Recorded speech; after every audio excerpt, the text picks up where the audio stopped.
اتاق سگ دیده. در دوران ساسانی ما به سگ احترام میذاشیم.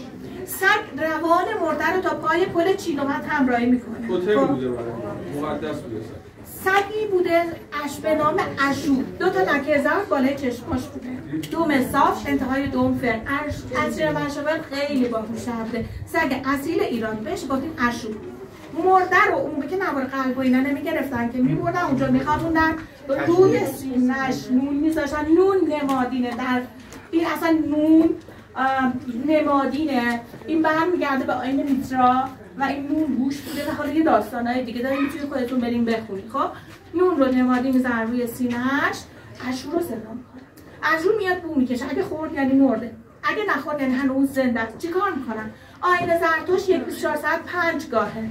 بریم توی سالن مرجاوند آتشکده 5 گاه رو براتون نوشته. هر کدوم از این گاه هم یک نماز خونده میشه. اگه نخوندی قضا نداره. خب یک گاه بهش امان میدن که برگرده، که برگشت که هیچ، که برنگشت دوباره میره اون بالا.